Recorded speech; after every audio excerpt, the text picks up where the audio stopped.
A gente tá aqui na piscina, a gente tá morrendo de medo. Verdade, Não gente. tem ninguém na casa, tá todo mundo ali. Naquela Ó, área. tá todo mundo ali, ó. Ó, Tá vendo? área. Tá todo mundo ali naquela área jogando, tá todo mundo brincando. Aí Maria, eu disse assim, Maria, vamos conversar lá na cozinha. Pronto, a gente foi aqui, a gente foi ali na Aqui cozinha. é o quarto. Aí foi aqui mesmo na sala.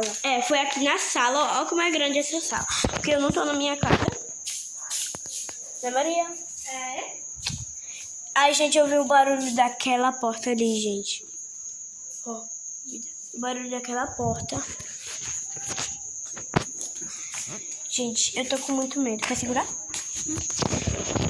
Então, gente, já que a gente tá morrendo de medo, a gente vai tentar acalmar a gente aqui. A gente vai tentar Aqui tá o tema do aniversário que que vai montar ter, amanhã. olha.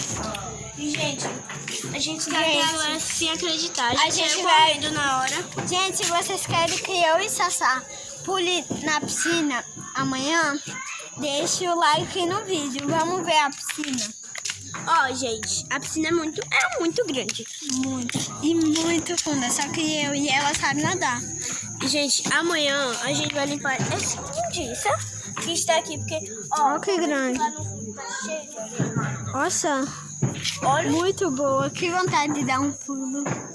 Essa aqui Aí ali, vamos lá pra aquela área. Pra vocês verem. Gente, é tão esquisito. Nossa. Pessoal, a gente não sabia que... E, gente, quando aconteceu isso, a gente também ouviu, tipo, fogos, alguns tiros. Foi, gente. Então a gente tá com muito medo. A gente tá com muito medo. Tipo, se for um ladrão, que deve ter sido... Ó, gente, só pra mostrar pra vocês, tá todo mundo aqui. Tá todo mundo aqui de boa. E a gente já perguntou pra todo mundo quem bateu. Ninguém bateu. Ninguém, porque tava todo mundo aqui. Não tinha como... Também tem gente. Ó, meu pai. Meu Então, pai. Ó, meu irmão. Oi. E esse é Goré. Oi. Aí tem mais gente aqui na Pessoal, a gente vai passar o vídeo, tá? Vai ter parte 3 amanhã, tá? Tchau.